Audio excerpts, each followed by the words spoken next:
नमस्कार। Short hand class के daily dictation series में आपका स्वागत है। प्रतिलेखन संख्या 9। डिक्टेशन शुरू होगी 5 सेकंड बाद। स्टार्ट।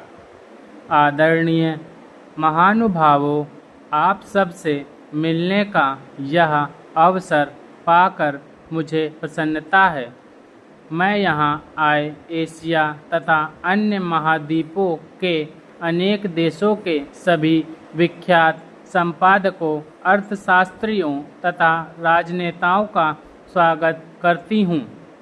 यह असेंबली अनेक विषयों पर विचार करती रही है और मुझे आशा है कि आपके विचारों तथा संवेदनाओं से हम लाभान्वित हो सकेंगे। भारत वर्तमान में अपनी स्वाधीनता को 50वीं वर्षगांठ मना रहा है। हमारी स्वतंत्रता के साथ साथ उपनिवेशों की समाप्ति का एक युग आरंभ हुआ, जिसके दौरान एशिया, अफ्रीका और कैरेबियन अंचल के अनेक देशों को राजनैतिक स्वाधीनता प्राप्त हुई। इसके साथ साथ चीन का भी पुनर्जन्म हुआ। आप यहाँ जिन समस्याओं पर गहराई से विचार कर रहे हैं, उनमें से कुछ जैसे भूख और कुपोषण, आर्थिक विकास और शिक्षा की समस्याएं पराधीनता की दीर्घ अवधि के कारण उत्पन्न हुई थी।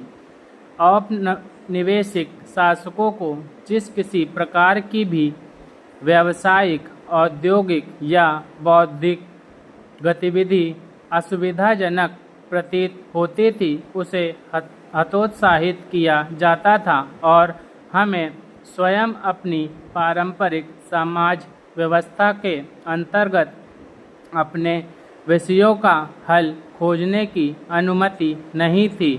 कुछ और भी समस्याएं विद्यमान थीं। कुछ और समस्याएं हैं जो आपके विचारणीय विषयों की सूची में तो शामिल नहीं है, लेकिन जो एक ओर तो हमारे दोनों देशों के संबंध में और दूसरी ओर विश्व की सैनिक तथा आर्थिक महाशक्तियों के संबंधों में परिवर्तनों से उपजती है। प्रौद्योगिकी में उन्नति से तीसरे किस्म की समस्याएं पैदा होती हैं, जिनका प्रभाव हमारे समाज पर भी उतना ही पड़ता है जितना विकसित देशों पर। एशिया एक विशालतर और प्राचीनतर महाद्वीप है। भूभाग दृष्टि से नहीं, बल्कि विख्यात और लिखित इतिहास की दृष्टि से यह एक ऐसा महाद्वीप है जहां असाधारण सांस्कृतिक विविधताएं हैं, जहां के ऐसे विविध ऐतिहासिक अनुभव हैं जिनकी तह तक पहुंच पाना कठिन होता है। यूरोप में परस्पर आबद्ध करने वाले 3 या 4 तत्व उपस्थित रहे हैं, जैसे यूनानी रोमन परंपरा, मसीही चर्च, औपनिवेशिकता की ओर द्रुत विस्तार तथा औद्योगिक क्रांति। स्वयं मार्क्सवाद इन तत्वों के प्रतिक्रिया स्वरूप उभरा और उसने पाश्चात्य चिंतन तथा दृष्टिकोण की प्रमुख विशेषताओं को अपने में समेटा। एशिया में एकीकृत करने वाला कोई ऐसा ही समकक्ष तत्व नहीं था।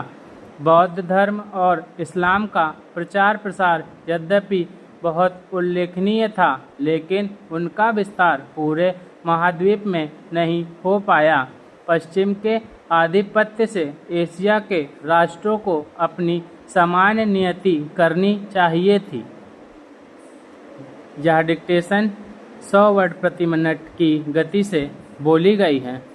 इसके इम्पॉर्टेंट वर्ड्स मैंने शॉर्ट वीडियो सेक्शन में डाल रखे हैं। आप वहां से इनकी प्रैक्टिस कर सकते हैं। धन्यवाद।